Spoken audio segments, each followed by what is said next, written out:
नवरंगपुर जिले में शताधिक पूजा मंडप रे माँ जगज्जननी दुर्गा पूजा धूमधाम सहित पालन करा जाउछि। नवरंगपुर जिलार उमरकोट गोलीपाटना स्थित कलिंग कला एवं सांस्कृतिक युव परिषद पक्षर 25तम पूजा पालन करा जाउछि।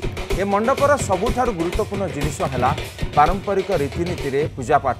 आश्विन शुक्ल पक्ष प्रतिपदार आरंभ कर दशमी जाए दुर्गांकर मृण्मयी मूर्तिर पूजा करा जाए। शताधिक महिला एवं पुरुष श्रद्धालु को प्रतिपदा ठारू मानसिक करी मां मंडप में पूजार्चना करिथांती। नवमी दिन स्वतंत्र भाव में नवकन्या पूजा करुवा जोगु ए मंडप स्थानीय अंचल में प्रसिद्धि लाभ करिछि।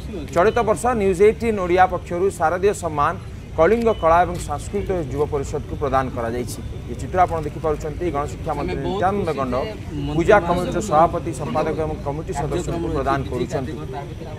माननीय मंत्री अवसर में पूजा मंडप को प्रशंसा करने सहित कमिटी सदस्यों की प्रशंसा मत कर। ये चित्र आप देखिपुंट न्यूज 18 ओडिया शारदीय सम्मान 2025 वर्तमान आधुनिकतार स्पर्श में आसी पूजा कमिटी माने पूजा परिवर्ते बड़ मंडप और साजसज्जा को अधिक गुरुत्व देउछन्ति। किंतु एई कमिटीर सदस्य माने पूजा को अधिक गुरुत्व देउछन्ति। सेटा बड़ कथा। पूजा ही सबुठारु बड़ जिनिष।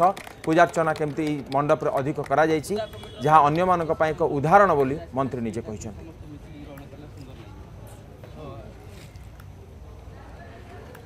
आमे आज अच्छु नवरंगपुर जिल्लार उमरकोट गुलीपाटना पूजा कमिटी ठारे जोठी प्रति वर्ष पूजा पालन कर पाखापाखि 25 रु 30 वर्ष पूजा पालन करा होची माँ दुर्गांकर। तो यही पूजा कमिटीर विशेषत्व तो यह है जे पारंपरिक पूजा ट्रेडिशनल पूजा जहाँ कह जाए माँ साज मंडप सजा किंबा अन्यान्य सजा तुलन में माँ जो पारंपरिक पूजा माँ को जो भक्ति भाव में पूजा करती यही मंडप से प्रसिद्ध। आ चलित वर्ष प्रसिद्ध थिबा जगु शारदीय सम्मान न्यूज 18 ओडिया पक्षर जो दि जाइए पूजा कमिटी को माननीय गणशिक्षा मंत्री नित्यानंद गंड द्वारा। निश्चय मो तो प्रथमे न्यूज 18 ओडिया को धन्यवाद देवी जे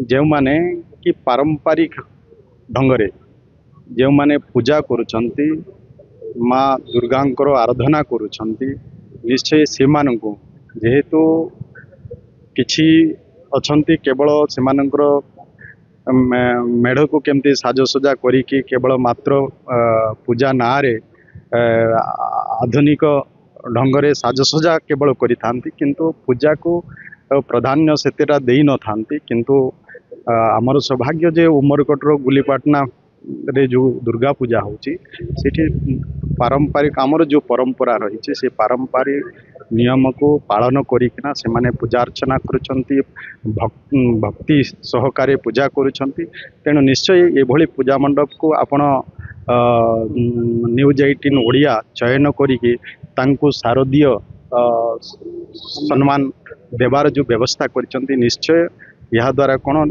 जो आमर जो परंपरा रही से परंपरा कम से कम बंचिकी रहिबो आउ भविष्यत पीढ़ी भी ताको से माने अनुसरण करेंगे से माने जानिबे। मैं आम निकटे संपादक अच्छा तो कौन कह आज्ञा लोक विभिन्न प्रकार शैली पूजा करते किंतु आपनकर देखा जाइए आधुनिकता नहीं मेलोडी भाया कार्यक्रम ना लोक मनोरंजन अधिका तुलन लोकर भक्तिभाव प्रति गुरुत्व देते तो भक्तिभाव जागृत है केमती कौन कौन कार्यक्रम रोचे भक्ति आम दीर्घ 25 वर्ष है पूजा आम कर कलिंग कला सांस्कृतिक युव परिषद तरफ पूजा आयोजन करा जाए। प्रति वर्ष आम देखो जे परिवेश सुरक्षा और जीवन रक्षा आम आज आधुनिकतार सर्वाग्रे पहुँची सारीचु तथापि आम जदि निजे बचाक हम ताहले परिवेश बचाक पड़ो। परिवेश बचाक हेले आम प्रथम देखा जे रामायण जुगरू महर्षि वाल्मीकि जंगल में सी ध्यान करते श्री राम वनवास जावाई जो चयन करते यही अंचल को चयन करते देखिपुर अनुमान कर पौराणिक आख्यान आम पाखे रही। तेणु आम चाहूँ जे परिवेश को सुरक्षा करने आम पौराणिक तथ्य को आधार करने पड़ो। तेणु आज आम कलिंग कला और सांस्कृतिक युव परिषद तरफ जो आम देखीचु पूजा मेढ़टी को निश्चित भाव प्रकृति और आध्यात्मिक चेतना को आम जागृत करने चाहूँ। देश आज आग को जाऊँगी आधुनिकतार किंतु से जगह देखा जे पौराणिक तथ्य एवं पौराणिक चिंताधारा को आम सर्वाग्रे रखा।